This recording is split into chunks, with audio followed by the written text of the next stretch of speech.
Hi, Cody here, and welcome to week 6 of More Clients, More Results. This week we're going to talk about scaling your business and talk about product fulfillment and stuff like that just a little bit. So here's an overview for the week as always. So we're going to start out by talking a little bit about outsourcing and is that the right thing to do? I get a lot of questions about whether you should outsource or whether you should fulfill the delivery yourself. So we're going to talk about that a little bit. If you want to outsource, we're going to talk about your outsourcing options that are available to you. We're going to talk about measuring success, what success is and how we measure it. We're going to talk about testing changes. We want to be testing all the time, obviously, because there's always room for improvement. So we're going to talk a little bit about the protocols for doing that and some of the rules. We'll talk about scaling options. So what are the options available to you to scale your business and take it to the next level? And then finally, we'll share some final thoughts on the training and some final thoughts that I have. So let's get right into it and let's talk about is outsourcing the right thing to do? So like I said, I get a lot of questions on this and pretty much everybody asks me if I outsource or if I fulfill the product myself. So the answer to that question is going to be it's going to depend on you and it's going to depend on your strengths and what your weaknesses are, right? So ultimately it comes down to what's in the best interest of your client. That's the question you've got to ask yourself.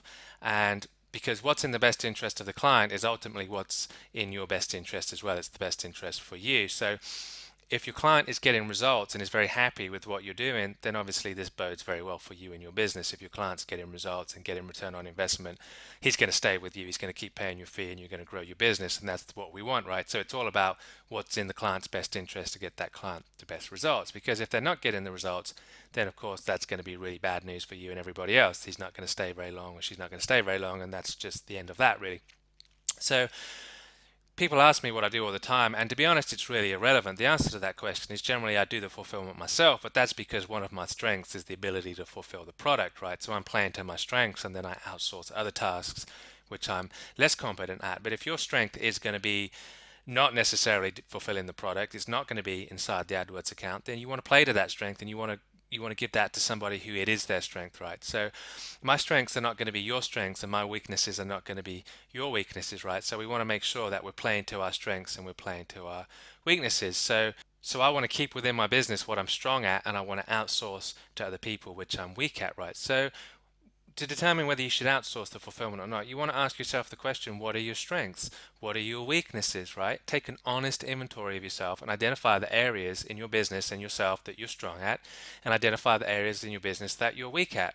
And you want to look for outside help and outside contractors in the areas that you're weak, and keep the tasks in-house that you're good at, right? So we want to become really, really great at being able to identify strengths and weaknesses, not only in ourselves, but in other people as well. If we can identify our own strengths and weaknesses, and we can identify strengths and weaknesses in other people as well, and we're able to sort of put our business together in a jigsaw puzzle type manner based on other people's strengths and weaknesses and our strengths and weaknesses, then that's a really key skill that we're going to need if we're going to grow to any kind of size at all, right? So the key to this is you want to be honest. You want to be honest with yourself. If you're not great at service, if you're not great at delivering an AdWords product, if you're not great at running an account, then find somebody who is great.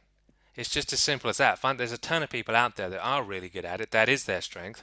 And why not utilize that? If you're not good at that stuff, if you're not confident in that stuff, why not utilize somebody who is good at it? It's very cost effective. There are people out there that are not expensive, and there are people out there that can just deliver the results better than you can, let's say. And if that's the case, then it makes a lot of sense to utilize those people and just really focus ourselves on what it is that we're actually good at. So it ultimately boils down to this, right?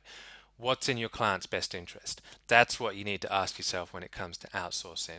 Ultimately, their best interest is your best interest, right? So forget about you and your business for a second. Forget about what you want to do for a second and think about what is in the best interest of the client. And is it in the best interest for you to outsource the management of this account to somebody that's possibly more competent than you are, to somebody that possibly has more experience than you do, and somebody that really enjoys that and that's their strength? If that's the case, then it makes sense to outsource, right?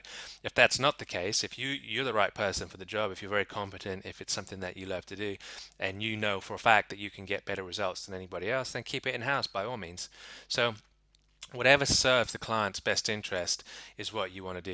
We just want to be focused on serving the client at the highest level we possibly can, and at the same time we serve ourselves, right, by doing that. So focus on the client and what's in the client's best interest, because if the client is going to get better results from outsourcing, Here's the thing, outsource it, right? If you can get the client better results by keeping it in-house and do it yourself, then keep it in-house and do it yourself. That's what it boils down to, right? So the question as to what do I do, what do I recommend? Well, that's really an irrelevant question because like I've just said, my strengths are not your strengths and my weaknesses are not your weaknesses. So, a good example is I'm really not very good at all at anything graphic. I'm just not very good at that stuff. I don't know how to use Photoshop. I don't know how to do any of that stuff, right? So anything graphically related, I outsource it.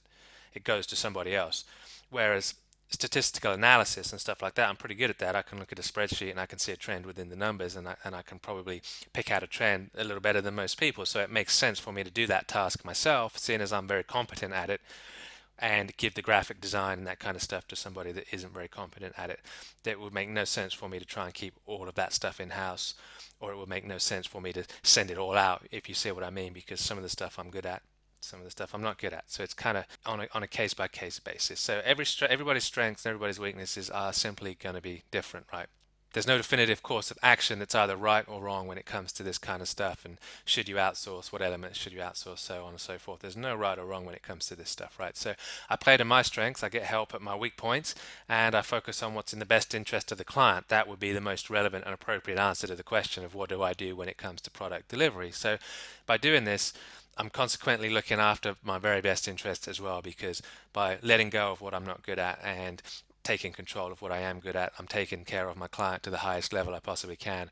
And of course, by doing that, I'm taking care of myself to a very high level as well. So here are some considerations to think about when you're actually doing this. When you're considering whether to outsource or whether to keep it in-house, here's a few questions that can guide you in the right direction and get you thinking about, is this right or is this wrong? So the first thing you're going to want to consider is the fact that your ability to sell is going to be directly proportional to your ability to your confidence to get results, right? So if you're not 100% confident in your ability to deliver results through an AdWords campaign or an SEO campaign or a Facebook campaign or whatever it is, we're just talking AdWords here because that's what I do, you're not 100% confident on product delivery, then maybe consider outsourcing it. Because when you outsource it in a situation like that, you're not only getting the work performed for you, so you're getting some scalability, you're not only getting a better result for the client, but you're also buying confidence, which is going to ultimately affect your sales ability, right? It's going to increase your sales ability, because if you're confident that the product is going to be delivered, that's really going to increase your capacity to sell the product in the first place. So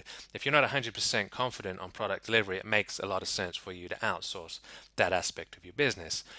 I personally would sacrifice margins for scale. I would let go of some profit in order to get some scalability, right? But how big do you want to go with this, and how are you going to manage that is a consideration, right? So I've got an idea in my mind about how big I want the business to be, what kind of income levels that I want to achieve, and what I'm prepared to do to get that, right? So if you only want a $20,000 to $30,000 a month lifestyle business, right? If that's your goal, well, that's going to be a completely different requirement from a servicing perspective than if you want to build a $200,000 a month empire. That is absolutely going to require outsourcing, or it's going to require some kind of in-house agency type setup, right? So if you're just looking for $20,000 to $30,000 a month as a lifestyle, and that's what you want to do, then maybe it makes a little bit more sense to keep the service in-house and do it yourself, or have somebody that's close to you that you trust do that. If you want to go big with it, then obviously at some point you're going to have to look at outsourcing anyway. So you want to consider where you're going with this. What is your final destination with the business that you're building here? Now, as we kind of touched on, the third point to consider is that when you outsource and you trust the person that you're outsourcing to, or you trust the company that you're outsourcing to, you're buying confidence, right? You're buying confidence in your product, and you're buying confidence in your ability to deliver. And as I said, the more confidence you have in the product that you're delivering, then the more success that you're going to have selling it. It's very difficult really standing in your value when you're not sure what your value is, right? If you're not sure that the product is going to be delivered, if you really don't know, then that's going to make it really pretty difficult for you to sell it at any kind of level. So like I say, when you outsource and you're not 100% confident, you're kind of buying some confidence as well there. So that's a very valid reason to outsource if you're in that situation.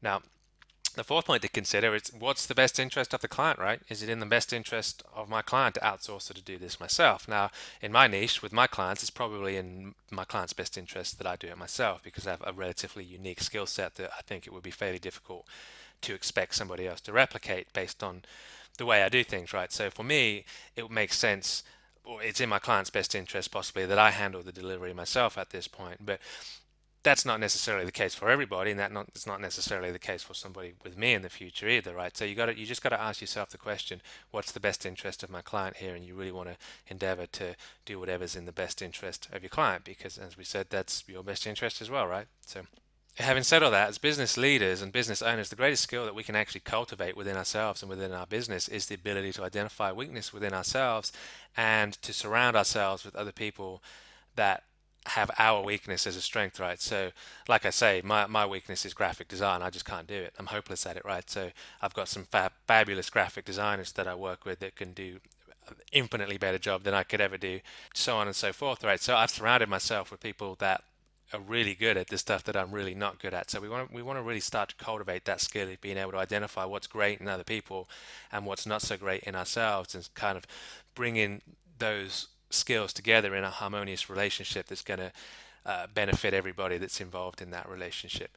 So, as I say, what you're good at and what you're not so good at, that's going to be different in everybody, right? So, it's just going to require an honest evaluation of yourself, an honest appraisal, and going out and finding people that are really, really good at the stuff that you're really not good at, and vice versa, the stuff that you are good at, keep that in house, do that yourself. And ultimately, as I keep saying, because it's so important, whatever is in the best interest of the client, whatever is in the best interest of the customer, that is the answer to whether you should outsource or not. That's the question you really want to answer and really want to focus on, is what's in the best interest of my client, not what is in the best interest of my business, because you're going to go astray if you're thinking what's in the best interest of my business. That's not where long-term growth and success really lies. So that's it for this video. Next video, we'll head over and we'll talk about some outsourcing options. Hi there, welcome back, and let's talk now for a second about what the outsourcing options are. So if you've decided that outsourcing is the right thing for you, then I do have a suggestion as to what the best option for that is, and that would be Invisible PPC with Rob Warner. Some of you are familiar with Rob, but Rob's got a great operation running over there, and the reason I recommend Rob and Invisible PPC is because it really is a head-to-tail solution. Everything that you need, he implements and he runs it all for you. So you're going to get call tracking, you're going to get the landing page design, you're going to get just absolutely everything that you need to run a successful campaign done for you, right? So I don't get anything from Rob for doing this. There's no kickbacks for me. There's no incentive for me to promote this stuff over and above the fact that I think Rob's doing a great job over there and it's a very, very good solution. The other thing that Rob can offer is he's got a lot of experience with a lot of campaigns. He's managing probably 200 plus agencies, AdWords campaigns, so there's no telling how many campaigns in all he's managing over there. Let's head over there quickly. So here's the website. So there's no telling how many campaigns that Rob's actually managing on a weekly, monthly basis, and how much ad spend is going through. So he's got a lot of insight into a lot of niches that could be very, very helpful and really shortcut your learning curve. So like I say, if you are looking to outsource and you're looking for a great all-encompassing, all-inclusive solution, then Rob at Invisible PPC here at invisibleppc.com is the solution that I would use. So obviously just fill out a form here, tell him that Cody recommended you, and you're going to get a great deal over there. So that's what I would recommend personally if you're going to outsource your PPC. So like I say, you're going to get everything that you need there. You're going to get call tracking, you're going to get landing pages, you're going to get reports, you're going to get everything. So it's really going to simplify your business. Your other option is kind of to piecemeal it together, where you can go to like freelancer.com or peopleperhour.com, stuff like that. But I really wouldn't recommend that starting out, just because you don't really know the kind of quality that you're going to get. So that would be my solution to outsourcing. And if I was outsourcing campaigns, that would be personally who I would be using. So that's who I'm going to recommend. But obviously, feel free to use whoever you want. Feel free to do whatever you want. But that is a great option if that's something that you're interested in.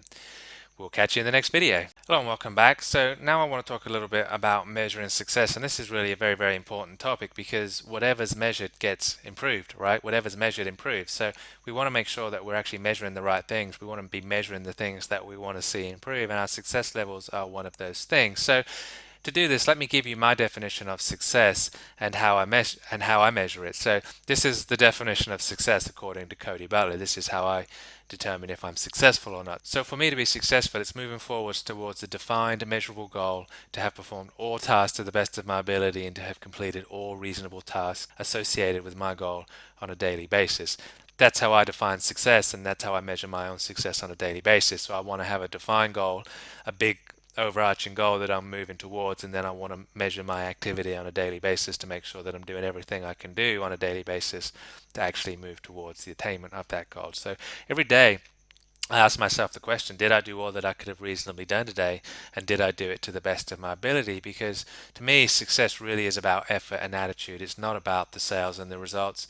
Sales and results are simply a byproduct of a successful attitude. So if you've done everything that you can do on a given day and you've done it to the very best of your ability and you didn't get a sale, well, that doesn't mean you were unsuccessful. You did all you could do and you did it to the best of your ability. That's absolutely a successful day, right? Because I can't control the results that come out on a daily basis. I can't force somebody to buy from me. I can't force somebody to become a client, but I can control the attitude that I have on a daily basis, and I can control the effort that I put forth on a daily basis. And this is what I measure as the measurement of success. So as I say, I've got my overarching big picture goal, and then at the end of every day I simply ask myself the question, did you do everything today, Cody, that you could have done? Did you take every step that you could have taken? Did you take every action that you could have taken? And did you do it with an attitude of excellence? Did you do it to the best of your ability? And how often should you measure this? Well, for me, it's at the end of every day, right? So I would measure it at the end of the day, and then at the end of the week, and then at the end of the month, and then probably quarterly, semi-annually, annually, right? So the more you measure it, the more you're aware of where you actually are, and the better the results are going to get. So uh, for me, I take this inventory every day. I ask myself the question, did I do everything I can do today? Did I do it with an attitude of excellence today? So what you want to do when you're setting this up is you want to define your definition of success within boundaries that are in your control, not outside of your control. You want to set it up to where every day you can finish the day and feel like you were a success. So for me, that's, like I say, I don't define success as being achieving a certain number or a certain income or a certain number of clients. I define it as the amount of effort that I've put forth and the quality of which I put forth that effort. So like I say, if I get to the end of the day and I've done the best I can do for that day and I know that I've done everything I do, I go play at that point. I just turn everything off and I don't worry about it. I don't think, well, I didn't get a client today, I didn't get a sale today. I just come back tomorrow and I approach it with the same level of enthusiasm and the same level of excellence and the same level of effort. Because when you feel like you're successful and you want to set it up to where it's easy for you to feel successful, then you start to act successfully. So when you have that feeling of success, that produces actions of success, and those actions of success, that brings about more and more success, and that's what does bring about the clients, that's what does bring about the income, so on and so forth. So if you set it up the other way around, if you set up your definition of success to be an attained income or a dollar figure or a set number of clients, then you're simply giving away your ability to feel successful at the end of the day, right? You've given over your feeling of success and your definition of success to an event that you actually have no control over. We simply don't have control of whether we get clients or not. We simply don't have control of whether somebody pays us or not. We can do everything we can do to encourage that, to influence it, and to move in that direction, and to give them every legitimate reason to hire us and to pay us. But at the end of the day, we simply can't make somebody do it. So if your definition of success is going to be tied to an action that you simply have no control over, then you're going to be unhappy at the end of the day. Tying your success to uncontrollable events just really doesn't make any sense to me, and I would suggest that you shouldn't do that. So as I say, every day at the end of the day, just simply ask yourself this question: did I do all I could do today? That's your measure. That's what you're measuring for the day. And if the answer is legitimately yes, ask yourself the question: did I do it with an outstanding attitude? Did I do it with an attitude of excellence? And if the answer is yes to both of those questions, yes, I did everything I could do, and yes, I did it with an attitude of excellence and to the best of my ability, then it's been a successful day. We can tick that off and say, that's a successful day. I behaved in a successful way. And by doing that, that makes you a success. It makes that day a success, right? If the answer is no to those questions, if you didn't do it to the best of your ability, or you didn't do everything you could do, if you got a little bit lazy and you did a bunch of emails you could have sent out that you didn't, there was a bunch of LinkedIn prospecting you could have done and you didn't, there was more activity that could have reasonably done and you didn't do it, then tomorrow needs to be different, right? Tomorrow needs to be a different day. We need to approach tomorrow with a different attitude, with a different mentality. So this is why we measure it every day.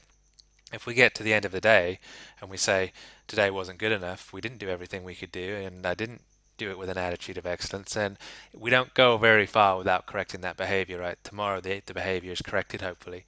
So we only ever go a day or 2 days with just a bad attitude or bad practices, bad behaviors, right?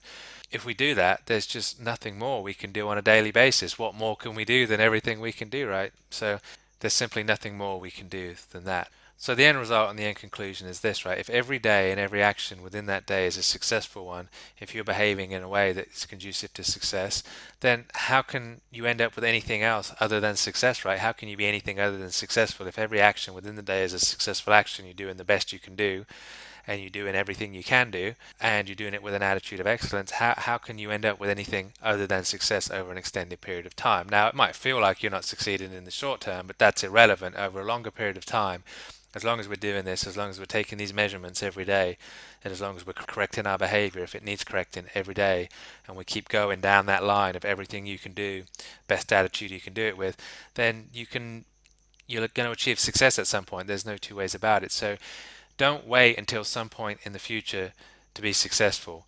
You don't find success and then become a successful person. That's not how it works, right? So a lot of people, they think that someone's going to announce that they're successful, right, or something will happen, then you feel successful. That's not how it works. You just decide today that you become a successful person. When you do every action in a successful way, when you do it with a successful attitude, you're then a successful person. And by doing that, you actually becoming a person that attracts more success to them, right? Hopefully that makes sense. So everybody here, everybody watching this video right now is an action taker. They're taking action. They're doing what it is that they need to do to better their business. They're doing what they need to do to improve themselves and to grow as a business owner and to grow as an individual. And I believe everybody is moving towards defined goals, right? So that makes everybody that's watching this video right now, according to my definition and in my opinion, makes everybody that's watching this video a success. Claim it, claim that success, own that success, live in that success, and then when you do that, watch the world around you change for the better. Everybody's attracted to a successful person. So, like I say, it's not a case of you do something and then you get the result and then you're successful. It's like you become successful and then the result is attracted to you. It's kind of backwards to how most people think it is, and it's kind of backwards to what would be logical, right? So you got to claim that success, you got to own that success, you got to live it, and then as soon as you do, as soon as you start to move into that success and you move with that success, then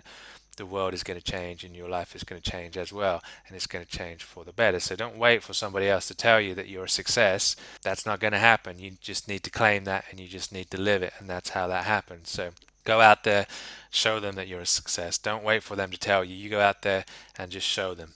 Just live it, just show them, and own it. So that's all. In the next video, we're going to talk about testing and some of the protocols that you can use when testing, and just a basic overview of the philosophy of testing and how I do it, and some of the rules that I follow, which might be helpful for you, hopefully. So head on over there, and in the next video, we're going to talk about some testing. I'll see you there. Hello and welcome back. So in this video, I want to talk about testing and the importance of testing and some of the rules that I follow when testing, right? So I'm always testing stuff. I'm like the mad scientist over here. I'm always running tests on something, and I'm always tweaking stuff and running split tests and all that kind of stuff. So the basic rule that I follow when testing, and I'm just going to give you some overviews here of what I do, so you can kind of take it or you can leave it, you can do whatever you want. But testing really is a fundamental skill to a marketer. We really do need to be good at testing if we're going to succeed long term, and we're going to build our business long term, and we're going to help our clients build their business as well. So this is kind of a fundamental base skill for somebody that's doing what it is that we're doing. So these are the rules that I follow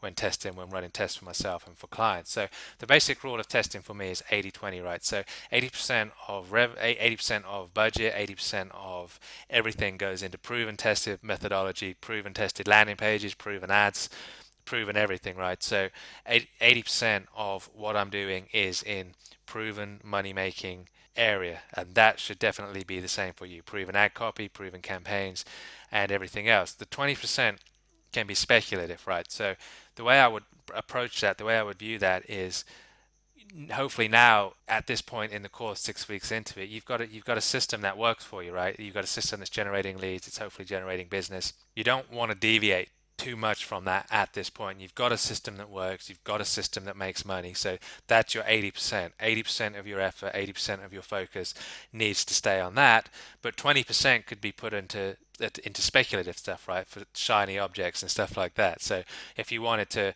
have a dabble with Facebook, or if you wanted to have a dabble with Twitter ads or something like that, or whatever it is that you want to have a go with, that's fine. At this point, once you've got a system that's working for you, then just keep 80% of your focus and 80% of your efforts in doing what generates income, and then the other 20% can be diverted into speculative stuff, right? But you want to keep one foot solidly in what's making money. So before you test anything new, you want to master at least one method that's been presented in this training and lock it down. So like I say, it could be the LinkedIn, it could be the direct mail, whatever it is, but get good at that before you start to experiment with other stuff. Make that your 80%. Once you've got that, then you can run the 20% test or whatever. Maybe that proves more effective. Maybe it proves a better method of generating business for you. Who knows, right? But you want to get that 80% locked down, as we've just said, before going into other stuff. So the basic rule is that you want to master the basics before dabbling with the exotic. So we know that this stuff works by now, right? We know that the direct mail works. We know that LinkedIn works.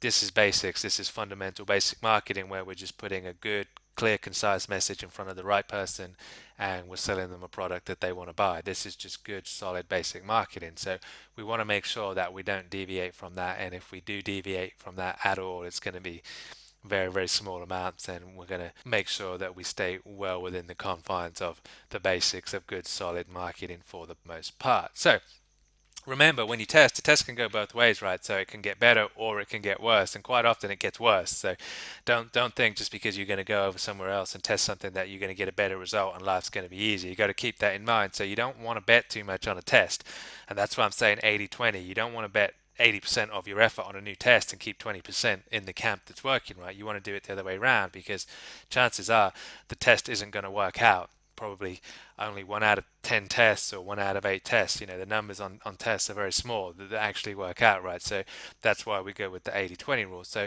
some of the basic rules to follow when testing, these are the rules that I set for myself and the rules that I follow. So obviously, again, these are my rules. You can take them, you can leave them, you can do whatever you want, but these rules serve me well, and I think if you follow them, you're not going to go too far wrong in testing for your own business and testing for your clients' businesses as well.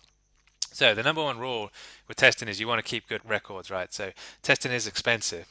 We're spending money on stuff that probably isn't going to work, that we don't know if it works. We definitely don't want to be duplicating efforts, and we definitely don't want to be duplicating tests that failed, that's for sure. So part of testing is keeping really good, solid records and keeping the test simple. We'll cover that here in a minute, but keeping the test very simple to where we know what's going on. We're keeping track of the test, we're keeping track of the results, and we're not duplicating effort, and we're not duplicating ad spend on stuff that doesn't work and all that kind of stuff. So the second thing is you only want to test one element at a time, right? So that could be, typically that's going to be a headline, would be a big one to test. So you might be testing the headline, you might be testing a graphic, you might be testing a call to action, you might be testing a 3 or 4 field contact form as opposed to a 1 or 2 field contact form, whatever it is, right? There's 1,000 things we can test, and you want to test everything, but you only want to test one thing at a time. So if you test a headline and then you test a separate image at the same time and it produces a different result, which it invariably will, you just don't know what caused that result. Was it the new headline that caused the change in the result, or was it the new graphic that caused the change in the result? We just don't know if we're changing more than one element at a time. So really, we want to stick to that rule quite vehemently. Really, we only want to be testing one element. The next thing when running tests is you want to test big ideas, not minor changes, right? So it's like the old proverb, first the forest, then the trees, then the branches, then the leaves. So we want to be testing really radically different ideas. So we want to put together 2 landing pages or 2 direct mail pieces or 2 something, whatever it is being tested, what the split test is, and we want them to be radically different in idea, in construction, right? So when we look at one and we look at the other, there's no similarity really at all. So that's very, very important, right? So we want to get the forest first. Remember, first the forest, then the trees. So we want to get the idea of what's going to work. Is it going to be an aggressive piece, or is it going to be a very passive piece? Is it a bright piece, or is it a dull piece? Is it a loud piece, or is it a quiet piece? These are the kind of concepts that we're testing, right? So test the big idea, and then once you've got that big idea, start to refine it down. So if we know a certain direction is the way to go with a test, now we can start to refine that test, and the test can become smaller and smaller, and we can start to refine the smaller elements. So something such as a call to action, for example, might be a test that's further on down the road than definitely a headline test or a graphical image test, something like that, right? Hopefully that makes sense. So the next rule that I follow, and you can obviously do whatever you want on this, but I have 100 clicks and 7-day minimum on a test, right? So, and now that when I say 100 clicks, that could be 100 emails sent, that could be 100 direct mail letters sent, that could be 100 LinkedIn messages sent. It's 100. It's 100 of whatever it is that I'm doing, right? 100 visitors to your website if I'm doing paid advertising, 100 clicks on a link. So I want to see at least 100 clicks, and I want to see at least 7 days on the test. It's just not statistically relevant under that, right? So an example might be if we're sending out a new direct mail letter, if we're testing a new piece, then I would want to send out 100 letters over a period of at least 7 days. So I wouldn't send out 100 letters on one day and measure the result, right? So if I was going to do 100 direct mail letters, then I would probably want to test that over 14 days, right? So I send out 10 direct mail letters a day personally. So that's 50 a week. So I'm looking at actually a 2-week test there to get the 100 clicks, which would be the 100 letters in this case. And then, of course, the 7 days is minimum. It's not a 7-day test, it's a minimum of 7 days. So in this case, it would be a 14-day test to actually get the direct mail pieces out of the door. And then I would probably give it another 7 to 14 days to see what kind of response comes back in, because obviously it's not going to be an immediate response always. There's going to be somewhat of a delayed response as well. So to change a direct mail piece is probably, it's a 30-day test probably, right? Whereas if we're running a Facebook ad for a client, or we're running an AdWords ad or something like that, then we can get that test data a lot quicker. And obviously 7 days is very doable for most pay-per-click advertising tests. So the next thing is have a theory to test, right? So what are we testing? Like I said before, it could be loud and in your face versus subtle and understated. So the theory would be that loud and in your face gets a better result than quiet and understated. Or we might be testing a headline, for example. So we might have a theory that a question headline will get a better response than a statement headline. So we want to state what our theory is that we're testing, and then we want to run our test to that theory, right? So we want to prove that theory true or false. So the statement here, the theory might be, the theory is that a question headline will produce significantly better results than a statement headline. So we're obviously going to want to test both of those headlines in order to prove our theory true or false. Right, so we've got some clear, concise guidelines that we're working to on the test. So we've got some direction as to what we're doing, right? And the last thing with testing is keep it simple, keep it simple, keep it simple, keep it simple. Testing can get really complicated really quickly. So this is where you only want to be testing one element.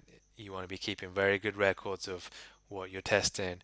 You want to be very methodical about this. You want to be very slow, and you don't want to be making fast decisions and pulling the plug on stuff quickly, right? Because the statistical relevance just isn't there in most cases, in most tests that people do, right? So we want to run the test very simply, and we want to be very clear and very concise with it, and we don't want to be complicating it any more than is absolutely necessary.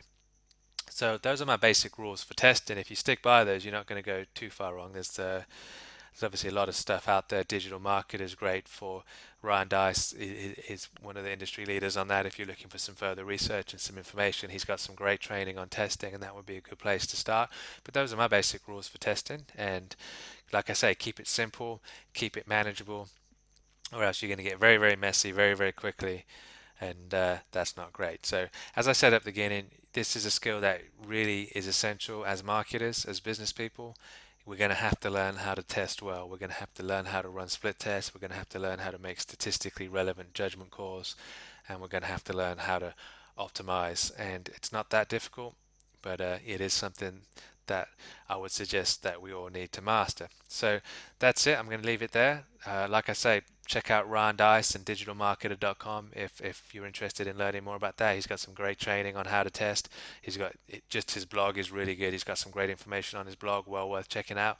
And that's it. I'll see you in the next video. Hello and welcome back. So now let's talk a little bit about scaling options and what options are available to us once we start to exhaust LinkedIn. If we're in a smaller niche that doesn't have tens of thousands of people that we can target, what do we do once that universe of people starts to run out? So there's some things that we can do, right? So what we've got to remember is what brings about the success with all of this stuff here in this whole process, whether it be LinkedIn, direct mail, email marketing, it really doesn't matter, Facebook, Twitter, it just doesn't make a difference, right? It's the clarity of message and the fact that you're connecting that message with the right marketplace at the right time, right? So now that we have that message and we have that clarity, and that you can see it that it's working through direct mail, and you can see that it's working on LinkedIn, now we can kind of expand that out a little bit, and we can take it out of LinkedIn and we can take it out of direct mail, and we've got a few more options that are available to us. So let's take a look at the wider world. So this, as I say, is particularly good if you're in a very small niche or a very limited niche that has limited options on LinkedIn. So you may have only, I don't know if you've got 1,000 or somewhere around there, and you've exhausted all of those people, you've contacted them as many times as you can possibly contact them, then this is what I would do at that point, right? So here's a free way that works really, really well. I use this myself all the time, and this has made me a lot of money. It's kind of just a take on LinkedIn, really. It's just outside of LinkedIn, and this will work really well for you as an option. So now this is a task that I personally would outsource. We talked about outsourcing earlier on, so this can be a little bit tedious. So if you have a PA or you've got someone that can do this, then this is a good time probably for them to do that. And this is a task, as I said, that I personally outsource myself. So what the method is we use who.is to build an email list and then mark it with the same message that's been proven to work on LinkedIn to your niche, right? So let's have a quick look at that, and I'll show you, give you just a quick example so you can see. So let's head over there quickly. So what I've done here is I've just used dental implants again as an example, and I've just Googled dental implants New York, and this has come up, and I've just clicked on it, so you can see this is a New York dental implants dentist, right? So let's just, for the sake of demonstration, assume that these people are not available on LinkedIn, but we'd like to target them, right? So here's what I would do. I come over to who.is, so you can see the URL up here. Just pause the video and get that if you want at a later date, and then just put in the domain name of who it is that you're trying to target, right? So then we can come down here and we can see that we've got this information here. So we can see that it'll show us who registered the email, who registered the domain, right? So we can see that the registrant's email is Dr. Abib at NYC Smiles Designs, or nycsmile.com, right? So this gives us the email address of the registrant. So now all we want to do is come back over here and have a quick look at about and see if this is the person that's probably in charge, right? So we can see Dr. Tabib, is that who it was? Let's go back and have a look, and let's just match that up. So Tabib, Dr. Tabib, that's right. So we can see here that it's Dr. Tabib that's registered this domain, and this is his email address. So sure enough, we can see that we're looking at Ramin Tabib, DDS, dentist. This is the person that we need to be speaking to, right? So what we can do here is we can take exactly the same concept that we're using on LinkedIn with the quick question email, and now we can send that directly to this person. So this person here may or may not be on LinkedIn, or if you're in a very tight niche where there's not a huge number of people to target, then obviously there's going to be a lot of people that are out there that you can target that aren't on LinkedIn, right? So we can just simply use the Google research method that we've used before. We just put in our niche and then a city or a town, and it's going to bring up people that are in that town or city that we can potentially target. Then we just come over here to who is, we get this information, and now we've got their email address. Now we just use exactly the same process that we use on LinkedIn, right? We send them the quick question, and it's exactly the same process. So we just approach it in exactly the same way that we would approach LinkedIn at this point. So this is going to, in most niches, this is going to give you thousands and thousands and thousands of people that you can contact that are not going to be available to you directly through LinkedIn. Now, I like LinkedIn because it's just easy, right? It's all in one place and it's a little bit easier, but again, the advantage to doing it this way is that you're going to be targeting people that are not targeted as much on LinkedIn, and you're going to be getting emails to people that probably are not getting emails ordinarily, right? So this is a way to get in touch with less than frequently targeted people, and like I say, it works for sure. I've got a ton of business out of doing this. It's just a little bit tedious. You've got to go through and you've got to do the research and actually build this email list each day. So if you've got a PA, this is a perfect time for you to do that. So let's head on back to the slides now. So once you've mastered this process of using who.is to send emails to potential clients, and let's be honest, it's not a very difficult process, is it? It's not going to take very long to master it. But once you've seen that you can send emails out to cold prospects through direct email, not on LinkedIn, but through direct email like that, and if you're making that work, if you're getting clients on board like that, and I'm telling you it works really well, there's no reason you can't get clients like that, then it becomes possible and it becomes realistic to start looking at email lists, right? Looking at email brokerage and stuff like that, and actually renting a list so you can buy a list of all of the people in your niche for probably $1,500 or $2,000 or something like that. So that doesn't make a lot of sense until you've proven the concept, right? You want to do this manually until you get 3 or 4 clients on board, till you know that your email sequence is refined and it works, because you may have to modify it just slightly, right? It's a slightly different process to LinkedIn. So you might have to change that, but I think you know enough at this point to where you're able to do that. So once that's working, then it starts to make sense to rent lists at that point. That's when we can start to get some scale into it. We can send out 1,000 or 2,000 or 3,000 emails at a time and look at bringing on board 3, 4, 5, 6, 7 clients in a week. And this is when we can really start to scale up our business once we've proven that a concept works in a very low cost manner, which is what we've just done. So when you can confidently take a cold prospect and you convert them into a client, then this is when we can really start to have a lot of fun, right? This is when we can start to use paid ads and we can start to use other methods that are available to us, magazine advertising and media buying and that kind of stuff. And that's when it starts to make sense to use all of these methods that are available to us as a scale option. So essentially what we're doing here is we want to use these relatively free, inexpensive techniques to build our skills up, to build our sales ability up, to make sure that we're conducting the consultations properly, to make sure that we everything that we've talked about throughout this training, we want to make sure that we're doing it efficiently and we're doing it properly. And then once all of that is functioning properly and you're happy with it, that's when it really starts to make sense to scale things up with leverage, start to use paid ads and paid media and magazines and stuff like that. And it can really be a lot of fun at that point. And that's when you're really going to see a huge amount of growth in your business. Now, don't get me wrong, we can see a lot of growth with the methods that we've used. We can easily build that up to a strong 6-figure business, even 7-figure business, just based on what we've done so far. But this is where we can really take it to the moon. Word of caution, I would say be cautious with using paid advertising, be cautious with all of this stuff. Again, stick squarely. This falls into the testing category really, so you want to stick squarely with the 80-20 rule. You don't want to rush into paid advertising until you've really mastered everything that's been presented in this course. As I say, you really want to know that you've got a good solid grasp on it, because paid advertising, you can blow through a bunch of cash very quickly and not really have anything to show for it. So once you're confident and once you know that you've got everything in place, that's when we can really start to scale this stuff up. And that's when we can really start to make some serious money. So make sure your message is refined. We spent a ton of time on that in this training, and hopefully by now you're seeing that this really is the key to success. It's a very concise, very clear message. And also the sales presentation. The sales presentation is very important. Make sure that's refined.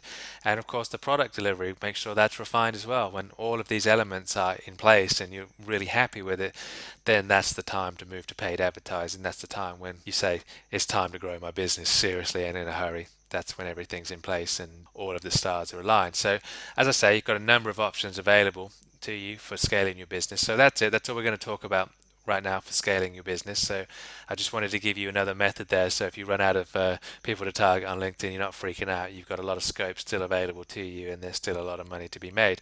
So that's it. So those methods there, using Whois, that should give you thousands more possibilities, thousands of more leads to prospect before you actually run out of people and you need to start looking at other means and other methods. So remember, you're not limited to one country either. You can take this abroad, you can take this overseas. If you're in the US, you can go to Canada, UK, Australia, and vice versa. If you're in any of those countries, don't feel limited to your own country. So if your niche is starting to feel a little bit claustrophobic, then look to scale it overseas as well. That's a very viable option. So this can easily be an international business for sure. So that's it. That's it for the scaling video. So in the next video, we're fast approaching the end now. I'll present some final thoughts with you, some stuff that I feel is really very important that you walk away with, and then we'll wrap it all up. So looking forward to seeing you over there. I'll see you there.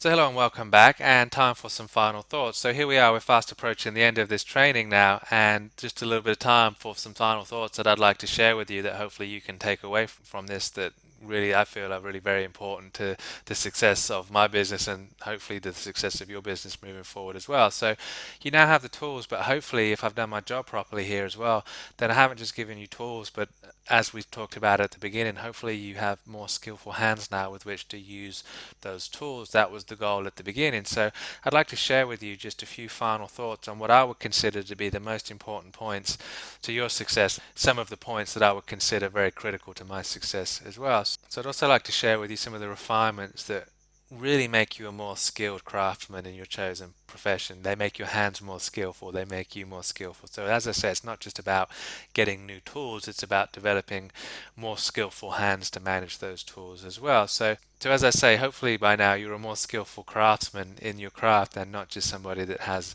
a bigger toolbox with bigger tools in it. So the points that I'd like to share with you, the thoughts that I'd like to share with you that I feel are very important are these. So the first one is clarity is everything. Clarity is very, very important. You want to be clear about what you offer. You need to be clear about who you're offering it to, and you need to be very clear about what your message is. Now, we've talked about that all the way through this course, and hopefully, as we've refined it and put it into practice, you can see through the results that the refinement of your message and the clarity that's been added to it really is the key to generating a lot of leads and getting a lot of business. So as you move forward, you want to keep that in mind. And with everything you do, you want to ask the question, is this clear?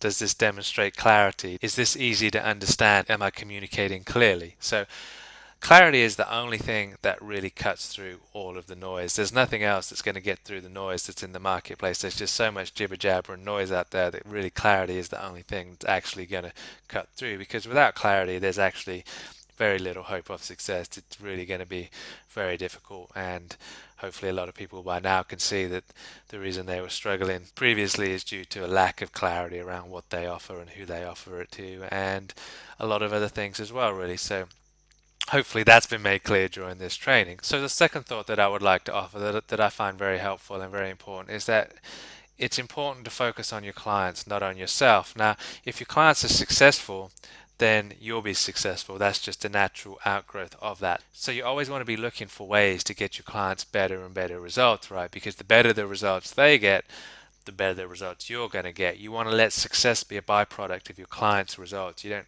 really want to pursue success directly yourself as far as a number or an income or something like that. You want to allow that income to come to you through the success of your client. So always be thinking in terms of what's in the best interest of my client, right? Also, I'd like to add to that that being client-centered is not solely about monetary results, right? There are other things that go into being client-centered and giving great customer service. So you really want to go out of your way to make your clients feel very valued and very important. So we haven't really touched on that at all in this course because we've been kind of focused on how to get them right. But now we've got them, it's very important that we focus on making them feel very valued and very important. And the more you can do that, then the happier they're going to be and the longer they're going to stick around. And again, the better that's going to be for everybody involved in the relationship, you and them both. So you really want to make an effort to make your clients feel special, because remember, these are the people that support your lifestyle, right? These are the people that pay your bills. So no matter how big of a problem a client presents to you, no matter what problems they're putting forth, without them, you've got bigger problems, right? Not having a client is a much, much bigger problem than any problem a client is going to bring forth and present to you. So when you understand that and you treat them like that, that they're the people that support you and support your lifestyle, then it helps you to keep some perspective on exactly what a client is, what a client means, and how we should be treating them. We really want to go out of our way and bend over backwards to make our clients feel very special and very appreciated, because they really are. So if you can do that, then you won't go far wrong in your business. If your clients feel valued and they feel appreciated and they're getting the results, then you really can't go wrong at that point. So the third thought that I'd like to bring up is the thought of consistency and effort. So we want to hit this every day, every day, every day, every day, right? So this really is one of the big, big keys to success, is consistency in our effort. So the basic formula that we've discussed earlier on is volume plus simplicity plus consistent effort equals sustainable profit. And that really is true. So consistency is going to be talent any day of the week. If you can get your message into the marketplace consistently with consistent effort on a daily basis, then you're going to be somebody that has a lot more talent. So talent is if you've got talent and consistency, that's great. But if you had to choose between talent and consistency, consistency is actually going to get you the better result. So really be aware that consistency of effort here, day in, day out, week in, week out, month in, month out, that's how business is built, and that's how you're going to get your success ultimately. So you really want to be focused on staying consistent in your efforts, setting your routine, setting your calendar, and really scheduling success in and making sure that you perform those tasks at an excellent level on a daily basis. So the fourth point is the fact that how you do anything is how you do everything, right? And the reason that I bring this up and the reason this is important is because if you want to improve your business, then look to other areas in your life to determine if you're really giving 100% to your business. Because quite often other areas of our life can be the telltale sign that we're not giving everything. So when you understand that how you do anything is how you do everything, if you're holding back and you're only giving 60% or 70%, say, or 50% in another area of your life, then you're actually holding back in your business as well. And by focusing on your business alone and not looking at other areas of your life, that can really be quite deceptive, right? So if your health, if you're holding back on your health, if you could be working out, if you could be going to the gym, if you could be modifying your diet, but you're not doing everything you can do in that area of your life. So that's going to be an indication that you're not doing everything you can do in your business either. So that for me would be a red flag to where I need to start looking into my business and seeing how can I improve my business, where am I holding back, where am I deceiving myself, so on and so forth.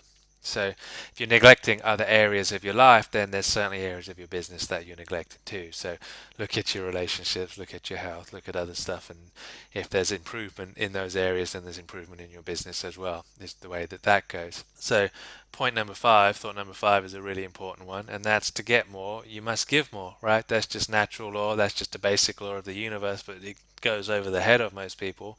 Most people don't get it. So if you want your business to grow rapidly, then focus on finding ways to give more to your clients, right? The more you give to your clients, the happier they're going to be and the quicker your business is going to grow. So the secret is don't think about what you can get from your clients, think about what you can give to your clients. Right, because as we've talked about before, the secret is focusing on your clients. It's detachment from the outcome and the benefit to you, and it's focusing on the benefit and the outcome to the client, right? So obviously, if you're getting your clients great results, then that in turn is going to turn into great results for you financially and other things as well. If you're getting crappy results for your clients, then I wouldn't expect very much coming back in terms of reward back into my business, right? So at the end of it all, when all is counted, when the final score is tallied and the results are announced, you're going to be remembered for what you gave. At the end of the day, you're not going to be remembered for what you've got. Your legacy is going to come down to how much you gave. That's what it amounts to, and that is what life is about. So life's about giving, right? The more you give, the more you get, and if you want to get more, then you've simply got to give more. The next thought is thought number six, and that's going to be strive for balance in your life, right? So it's not all about work and money. There's lots of areas of life that we need to find balance in. And as I said, how we do anything is how we do everything. If we're neglecting one area of our life to the detriment of another, then we're neglecting one area of our business to the detriment of another area of our business. So it's not all about work and money, it's about other things as well. So you want to really keep your business in its rightful place, and that rightful place, to me at least, is that it's secondary to flesh and blood.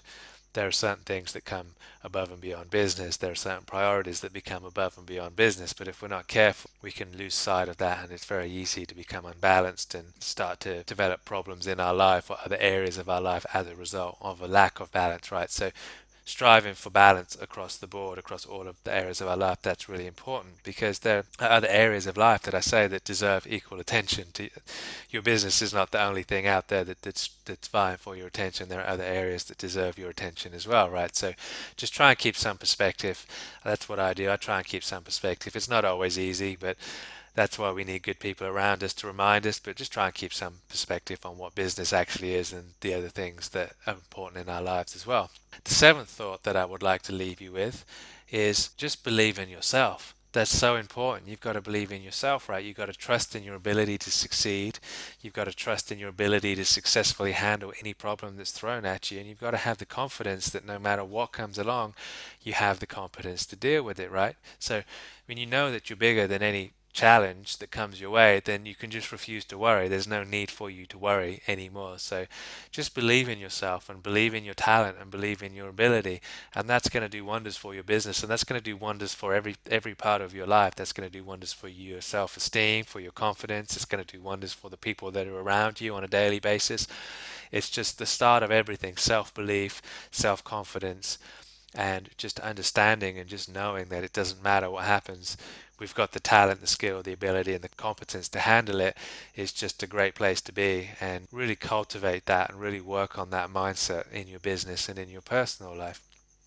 So the eighth thought that kind of leads on from the seventh thought really is that defeat fear with action. So when fear shows up, which it invariably will, you're going to face fear in your business. You're going to have to do stuff you're uncomfortable with. You're going to have to take steps that are uncomfortable, and you're going to have to deal with situations that are fearful for you.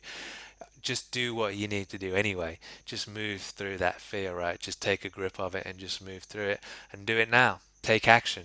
Take control of fear and step through it, move through it. Believe in yourself. Know that you have the confidence, the self esteem, the problem solving ability to whatever arrives in that fear situation that you're going to be able to deal with it. And that's the truth. We're far bigger and we're far stronger than we ever thought that we were, and the only way that we actually learn that is to go through these situations of fear and to come out the other side and to realize that our competency is actually far greater than we thought it was, right? So don't give in to fear. Fear is not something that we want to allow in our lives, and we certainly don't want to give it any control of our lives. We do have to deal with fear to some extent. We can't get rid of it, but we can learn to manage it. So your level of success that you achieve ultimately is going to be determined largely by your ability to deal with fear, right? Your ability to master fear, because the result that you want simply lies on the other side of fear. If it was comfortable, if there was no fear, if there was no anxiety about doing what needs to be done to get the result, then you would have done it already for the most part, right? So typically and generally speaking, if you're not getting a result that you want, then it's going to involve moving through a situation of fear to get that result. And if we can just get in the habit of moving through it quickly, swiftly, immediately, and having the belief and self-confidence in ourselves that we're going to be able to handle the situation and manage it just fine, then we are going to be much, much stronger people coming out the other side, and we're going to learn that we're just bigger than we ever thought we were, and we can do far more than we ever thought we could do, right? So act boldly in spite of fear. When fear shows up, as I say, it inevitably will. Act boldly in spite of that fear. Just step into it and claim your destiny on the other side, right? So thought number nine is this: it's choosing the belief that you're going to do the right thing and that you're going to make the right decision. And if you do that, if you adopt that belief that you're going to do the right thing and you're going to make the right decision, then the result of that is the right opportunities are going to show up for you. The right opportunity shows up for the right person who makes the right decision, right? That's how it works. So the right opportunity doesn't show up for the wrong person. That's not how it works. The wrong person doesn't recognize it as an opportunity. So when you do that, when you have the belief in yourself that you are the right person and you're going to make the right decision and you're going to make the right choice and you're going to do the right thing, that's when the right opportunities start showing up. That's when the right people start showing up. That's when the things that you want in your life start showing up, right? So finally, thought number 10 is this: it's about being successful is about who you become, and it's not about what you're getting, right? So we've talked about giving to get a lot through this, and we talked about it last week as well with detachment from the outcome and the best interest of the client and stuff like that. So being successful is about who you're becoming, and that's being a client focused business owner. That's about becoming a client focused consultant, or that's about being someone that's really concerned more about the interest of their client than they are about their own interest. And we can call that selfish benevolence if we want to. That's one of my favorite phrases. I like to say that I'm selfishly benevolent, or I deal with selfish benevolence, because I know that the more benevolent I am with my clients, the less selfish I am with my clients, then the more I'm going to get, right? So it's like, by being completely unselfish, it allows me to be completely selfish, if that makes sense. So success is available to you at any time. It's about becoming the person that you're going to be. It's about moving into a bigger you. It's about moving into a bigger space. And you simply become successful by choosing to be successful. That's all there is to it. When you have a defined goal, which everybody does, when you're taking defined action to move towards that goal, which everybody is, and you're doing it with excellence, which everybody is, then you're already a successful person, and it's just up to you to claim it at that time. So my advice and my wish for everybody here is don't wait to be successful. You choose success, it doesn't choose you. If you're waiting for a point in the future to feel successful or to say that I'm successful, then unfortunately that point is probably not going to come for you. You've got to choose success now, and you've got to choose to be successful. You've got to say I'm successful based on the fact that I'm moving in a specific direction. I'm taking specific action. I'm taking control of my life. I'm taking control of the direction I'm moving in, and I'm moving forward in that direction with an attitude of excellence. That's a successful person. If you're doing that, then success belongs to you now, and you don't need to wait till some point in the future to decide that you're successful, or till somebody else tells you that you're successful, right? Choose it. Choose to be successful right now, and then make that choice.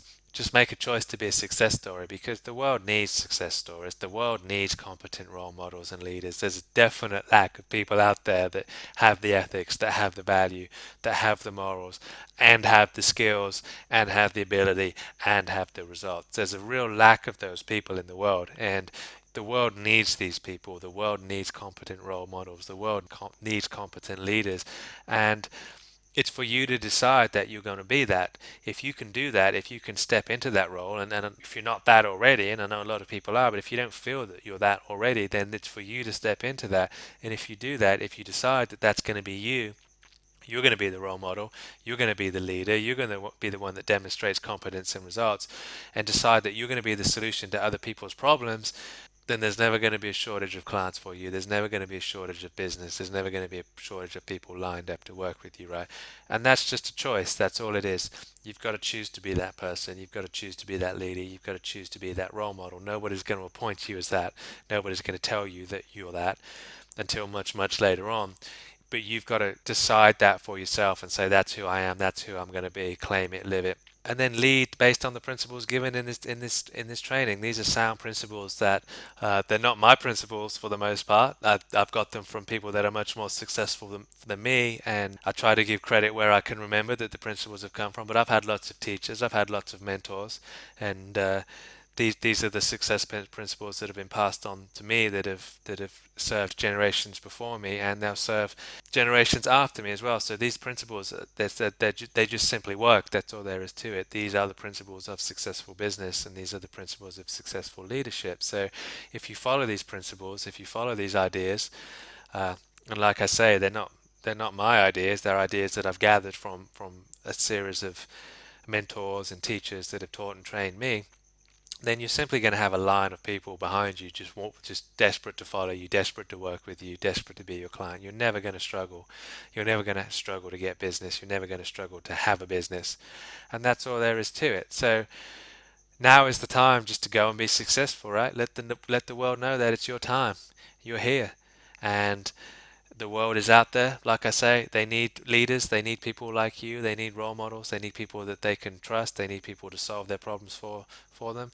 They're willing to pay for that. And this is your time. So go out there now, be successful, and let the world know it's your time. So that's it. We've kind of come to an end here. I've really appreciated the time that we've had together. I've enjoyed putting this training together for you. I hope you've enjoyed it as much as I've enjoyed putting it together. So it's kind of a little bit sad that we're coming to an end of our time, but I'm sure the vast majority of people that are watching this is not the end of anything. We're going to be in communication and talking, and hopefully in relationship for some time to come. So I really appreciate the support that everybody's shown by coming into this course, and by the dedication that they've given in implementing the training, and I'm proud of the results that everybody has attained here. There's been some great results, and that makes me really happy to see that people are getting results, and they're getting the results that they're looking for. So I just want to say thank you to everybody, and I wish everybody the best of luck, and no doubt our paths will cross again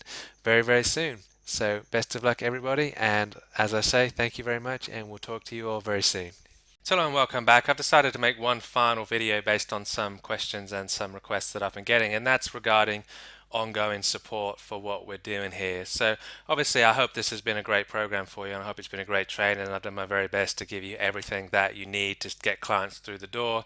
But obviously it's not absolutely everything. We can't put everything into a 6-week program. That's really not possible. So there's a lot of other stuff that we can do to get clients. There's a lot of other things that we can do to refine our business, and there's a lot of other steps that we can take to really grow the business out and leverage it up to high 6 figures, 7 figures. So as I say, I've done my very best to give you everything I can and as much value in the 6 weeks. But if you're interested in ongoing support, and based on the people that are asking me for it, I've decided to go ahead and put a 12-month support package together. So basically what that is and who that's going to be for is for people that are really looking to continue on with what we're doing here and really take the business to the next level. If you can see the value in the foundation that we've built here, and you'd really like to take it to the next level, as I say, then this is going to be for you. So what we're going to do basically is we're going to take the next 12 months, and we're going to support you through every step of building the business up to a major six-figure or a seven-figure business. So as I say, this is going to be for people really that have got clients on board already and they're starting to see the value and they're starting to see the benefit. And if you can see